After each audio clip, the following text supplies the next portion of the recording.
Pernah kepikiran nggak soal garam yang ada di meja makan Anda? Sesuatu yang kelihatannya sepele banget, tapi sebenarnya jadi kunci dari salah satu keseimbangan paling vital di dalam tubuh kita. Yap, keseimbangan antara garam dan air yang menentukan hampir segalanya.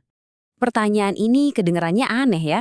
Bukannya kita selalu dibilangin untuk minum air lebih banyak? Well, ternyata jawabannya nggak sesimpel itu. Dan semuanya kembali ke satu mineral kecil tapi super kuat, natrium.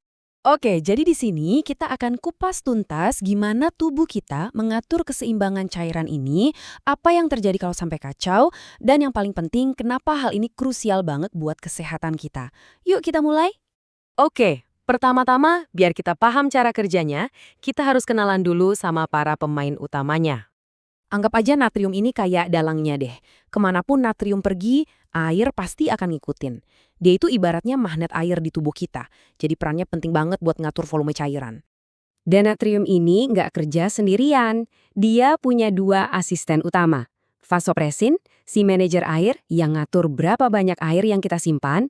Dan aldosteron, si penyelamat garam yang ngatur berapa banyak natrium yang disimpan.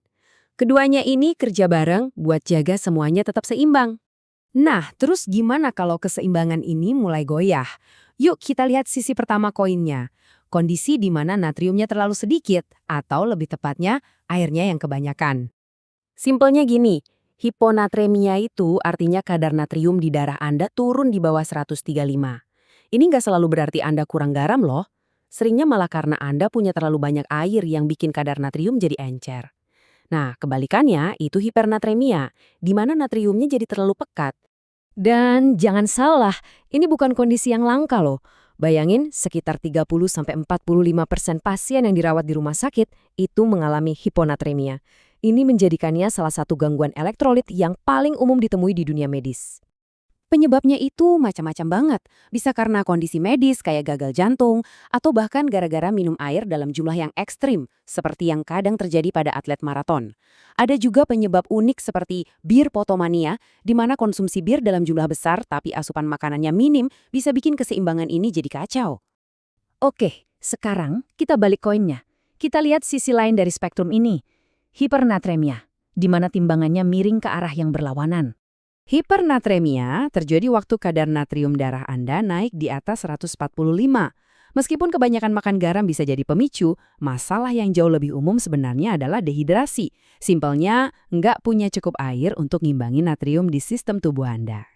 Ini sering terjadi pada orang yang nggak bisa minum air dengan cukup, mungkin karena mekanisme hausnya terganggu.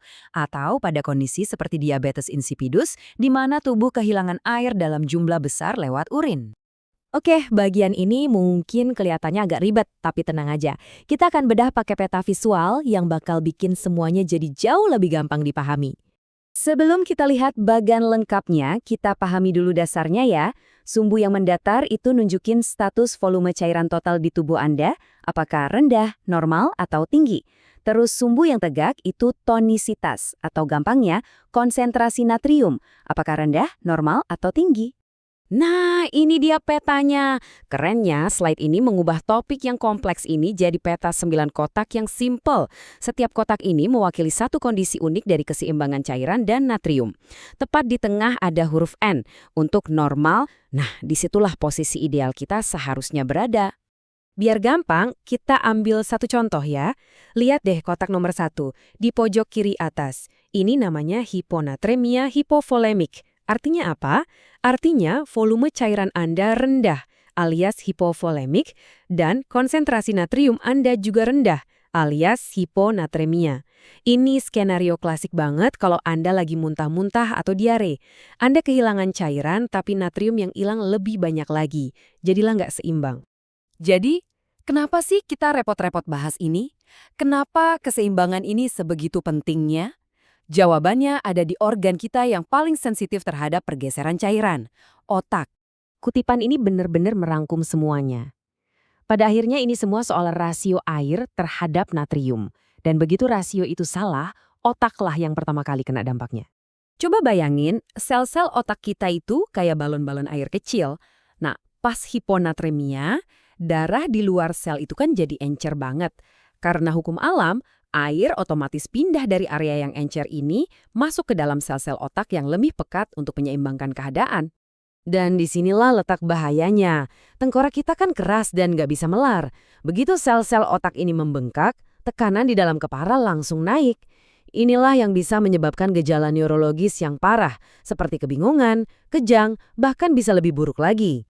Sekarang kita lihat skenario sebaliknya. Kalau hipernatremia, darah jadi super asin dan pekat. Darah ini jadi kayak magnet yang kuat banget yang narik cairan keluar dari sel-sel otak.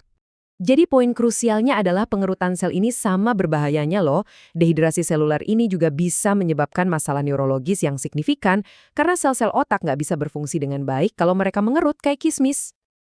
Jadi, lain kali Anda minum segelas air atau menaburkan garam ke makanan, ingatlah tarian rumit yang sedang terjadi di dalam tubuh Anda. Ini adalah pengingat yang kuat bahwa kalau menyangkut kesehatan kita, keseimbangan itu, ya, segalanya.